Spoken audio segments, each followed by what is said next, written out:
But is that the mindset it takes to build something like your father built? Like, you have to think that what you're doing is ultimately right, yes, and that it's the only way. And he, and he was again brought in with this whole culture and these rituals and this family that where he couldn't see another way out. No, and you know what it was with him? This is another, fault on my dad. His legend in that life was more important than anything. He wanted to be known as the one guy that would stand up under any circumstance, which he did. I mean, he could have cooperated. They would have cut him slack, but no way. He died with his boots on. He wouldn't want to be known as anything else. And that was it. But unfortunately, sacrificed his family. And that's why, Brian, for any kids listening, I always say the mob life, Cosa Nostra Mafia, evil lifestyles. Gang life, the same thing. Why? Not because the guys are evil. Look, I met a lot of good guys in that. I really did. And I was one of the guys, so I'm not going to call people evil. But the lifestyle is evil because I don't know any family of any member of that life that hasn't been destroyed, devastated. So any lifestyle that does that to a family has got to be evil, bad. And that's why I tell these young kids, you cannot stay on the street. You're going to destroy your family and yourself. That's it. So crime doesn't pay.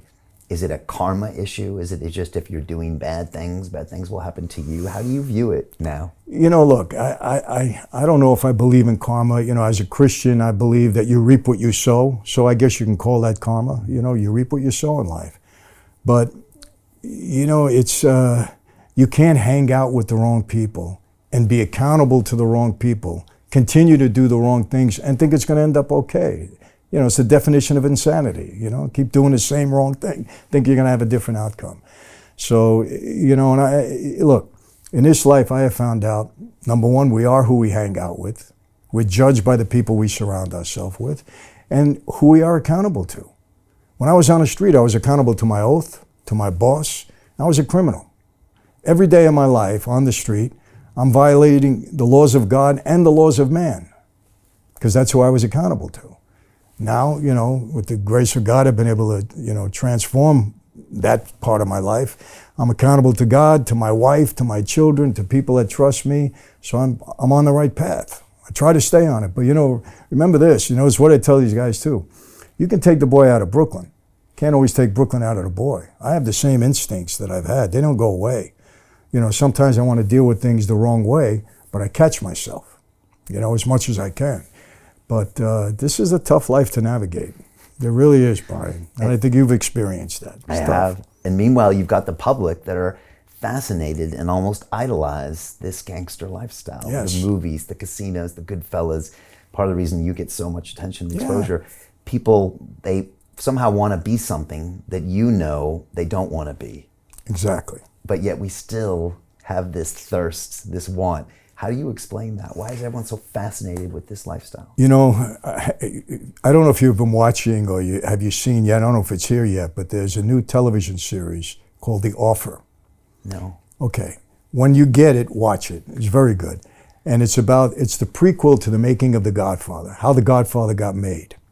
And at the same time, they're telling the story of Joe Colombo, the Italian-American Civil Rights League, and how that turned out to be his demise.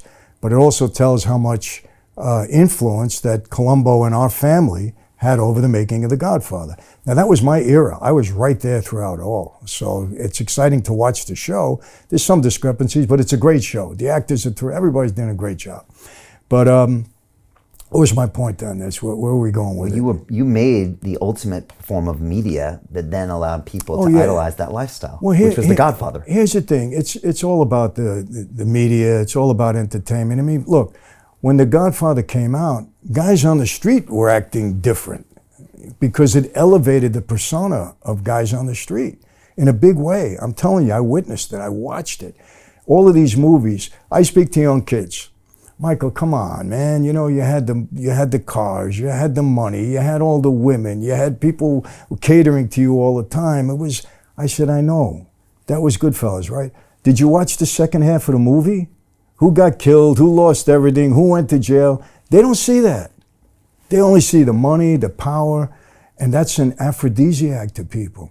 Brian, when I first started speaking, I was pretty well known in New York. We had a hot name. Maybe on the West Coast, Florida, yes, because where I got indicted there too. In the Midwest, Text. Nobody knew who I was. They put on a marquee, the mob guy is going to be there, standing room only. People are interested in the lifestyle. It's all the media, Hollywood, entertainment, the news. I mean, John Gotti, come on. You know, how many people wanted to be John Gotti? How many people wanted to be Michael Corleone, Vito Corleone? It's the media. Because they see the upside, but they don't see what comes. They don't see it, and they don't pay attention to it. Right, right. It's almost like the movie Wall Street. You see Gordon Gekko, but you don't realize at the end everybody went to jail. Exactly. Right, and so it's a human concept. Maybe we want something, we don't want to pay for it. Yes, and you know, somebody, my wife and I were talking. There was, I don't remember, it was an FBI agent at a conference. Yeah, I think it was at a conference. And they asked, what's this fascination with the mob? And I think he gave a good answer. He said, well, England has their royalty, United States has the Mafia.